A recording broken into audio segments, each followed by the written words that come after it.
കാഴ്ചപ്പാടിലേക്ക് വീണ്ടും സ്വാഗതം. 18ാം ലോക്സഭ തെരഞ്ഞെടുപ്പ് വിധി വന്ന ദിവസങ്ങളാണ്. ഇന്ത്യൻ ജനാധിപത്യത്തിലും ഇന്ത്യയുടെ മതേതരത്വത്തിലും വീണ്ടും വിശ്വാസം ഉറപ്പിക്കുന്ന ഒരു വിധിയാണ്. ആത്മവിശ്വാസവും ആശ്വാസവും പകരുന്ന വിധി. അടിയന്തരാവസ്ഥയ്ക്ക് ശേഷം ഉണ്ടായ തെരഞ്ഞെടുപ്പ് വിധിക്ക് ഏറെക്കുറെ സമാനമാണ്.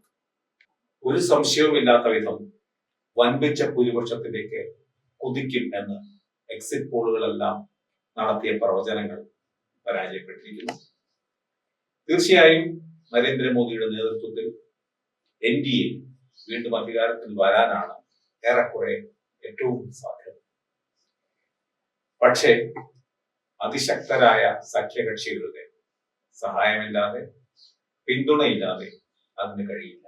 അതുകൊണ്ട് തന്നെ ജനാധിപത്യം കൂടുതൽ സന്തുലിതവും സർവാശ്ലേഷിയും ആകാനുള്ള സാധ്യത തെളിഞ്ഞിരിക്കുകയാണ്.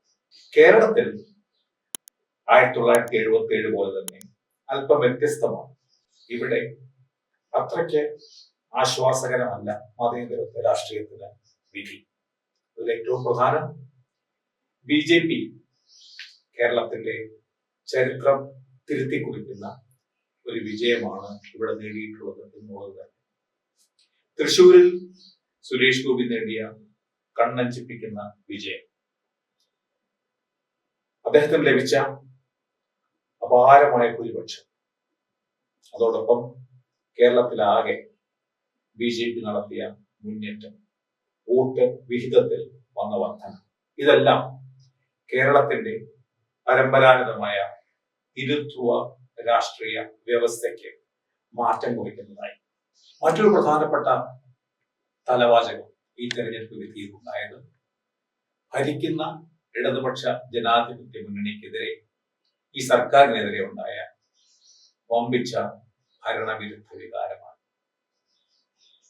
ഈ തെരഞ്ഞെടുപ്പ് വിധി ഇങ്ങനെയായതിൽ ഏറ്റവും പ്രധാനപ്പെട്ട പങ്ക് വഹിച്ചത് ഈ LDF സർക്കാരിനെതിരെ, അതിന്റെ വിവിധ തരത്തിലുള്ള ചെയ്തികൾക്കെതിരെ, അതിന്റെ വിവിധ തരത്തിലുള്ള പരാജയങ്ങൾക്കെതിരെ, അതിന്റെ നേതാക്കളുടെ രീതികൾക്കെതിരെ ഒക്കെ ഉയർന്ന ജനരോഷം കൂടിയാണ്.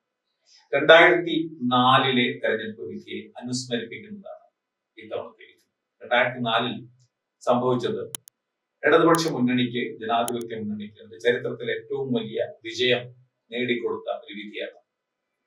അന്ന് ഐക്യ ജനാധിപത്യ മുന്നണി ഒരു സീറ്റ് കൊണ്ട് തൃപ്തിപ്പെടേണ്ടി വന്നു. LDFന് ലഭിച്ചത് 18 സീറ്റ്. ഒരു സീറ്റ് NDAയിലേക്ക് മാറിയ PC തോമസിന് ആയിരുന്നു ലഭിച്ചത്. ആ വിധിയുടെ നേരെ മറുവശമാണ് ഇത്തവണ ഉണ്ടായത്. LDFന് ഒരു സീറ്റ്, UDFന് 18 സീറ്റ്, 1 BJP.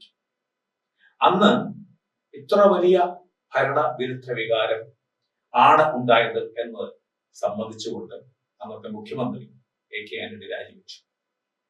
AK ആന്റണിയുടെ രാജിയെ തടയാൻ അന്ന് തിരുവനന്തപുരത്ത് എത്തിയിരുന്ന സോണിയാഗാന്ധിയോ അല്ലെങ്കിൽ ആന്റണിയുടെ അടുത്ത അനുയായികളായ ഉമ്മൻചാണ്ടിയോ ആര്യാടൻ മുഹമ്മദ് ഒന്നും തയ്യാറായില്ല. കാരണം അത് ആ മുഖ്യമന്ത്രിയുടെ നേതൃത്വത്തിലുള്ള വലിയ പരാജയം തന്നെയായിരുന്നു. ആദരണീയമായ ജനാധിപത്യ മാതൃക തന്നെയാണ് അന്ന് ആന്റണി പ്രകടിപ്പിച്ചത്. ഒപ്പം ആന്റണിയുടെ ഇടിഞ്ഞ പ്രതിച്ഛായ അതോടുകൂടി മെച്ചമാക്കുകയും ചെയ്തു. അന്ന് കേരള രാഷ്ട്രീയം വിട്ട ആന്റണി പിന്നീട് ദില്ലിയിൽ തന്നെയാണ് കഴിഞ്ഞത്. ഇക്കുറി അങ്ങനെ ഒരു സന്ദേശം, ജനങ്ങളുടെ ഈ സന്ദേശം ഉൾക്കൊണ്ടുകൊണ്ട് ഇടതുപക്ഷ മുന്നണി സർക്കാർ സ്വയം തിരുത്തലുകൾക്ക് തയ്യാറാകുന്നത്. രാജി വെക്കുന്ന അവിടെ വരെയൊന്നും കാര്യങ്ങൾ പോയില്ലെങ്കിൽ തെറ്റുകൾ സമ്മതിക്കുകയും അതിന്റെ രീതികൾ മാറ്റുകയും ഒക്കെ ചെയ്യുന്നു. സാധ്യത വിരളമാണ്. കാരണം ഒരിക്കലും മുമ്പില്ലാത്ത വിധം CPM ജനാധിപത്യം ഇല്ലാത്ത അമിത കേന്ദ്രീകരണം മുഖമുദ്രയായ, എല്ലാത്തരം അഭിപ്രായ ഭിന്നതകളോടും അസഹിഷ്ണുതയോടും പ്രതികരിക്കുന്ന ഒരു പ്രസ്ഥാനവും സംഘടനയുമായി മാറിയിരിക്കുന്നു. തുറന്ന ആശയ സംവാദം ഇല്ലാത്ത ഒരു സംഘടനയിലും സ്വയം തിരുത്തലുകളും സ്വയം വിമർശനങ്ങളും ഉണ്ടാകില്ല. അങ്ങനെ ഉണ്ടാകാത്ത പക്ഷം കേരളത്തിന്റെ മതേതര രാഷ്ട്രീയത്തിന്, കേരളത്തിലെ ഇടതുപക്ഷത്തിന് ഒക്കെ നേരിടേണ്ടി വരുന്നത് ചരിത്രത്തിലില്ലാത്ത പുതിയ വെല്ലുവിളികളാകും എന്നുള്ളതിനെ പറ്റി ഒരു സംശയം. UDFന്റെ ഈ വിജയവും വളരെ ശ്രദ്ധേയമാണ്. ഒരുപക്ഷെ UDF നേതാക്കൾ പ്രതീക്ഷിച്ചതിനും അപ്പുറത്തായിരുന്നു ഈ വിജയം. അവരുടെ 10ഓളം നേതാക്കൾക്ക് ലഭിച്ച അത്ഭുതകരമായ ഭൂരിപക്ഷം, 1,00,000-ലേറെയുള്ള ഭൂരിപക്ഷം, ആ നേതാക്കൾ പോലും പലരും പ്രതീക്ഷിച്ചതല്ല. പക്ഷെ അതിനും പ്രധാനമായും വഴിവെച്ചത് ഒരു സംശയവുമില്ല, ഇന്നത്തെ സംസ്ഥാന സർക്കാരിനെതിരായുണ്ടായ ജനങ്ങളുടെ പൊതു വികാരം തന്നെയാണ്. ഇതൊക്കെ 2019 വലിയ പരാജയത്തിന് ശേഷം വെറും 2 വർഷം കഴിഞ്ഞപ്പോൾ ഇടതുപക്ഷ മുന്നണിക്ക് അഭൂതപൂർവമായ ഭരണ തുടർച്ച ലഭിച്ചത് ചൂണ്ടിക്കാണിച്ച് ഇടതുപക്ഷ നേതാക്കൾ ചോദ്യം ചെയ്യാറുണ്ട്. അതായത് ഭരണവിരുദ്ധ വികാരമല്ല എന്ന ന്യായീകരണത്തിന്റെ പ്രധാനപ്പെട്ട വാദം ഇതിനെ ചൊല്ലിയാണ്.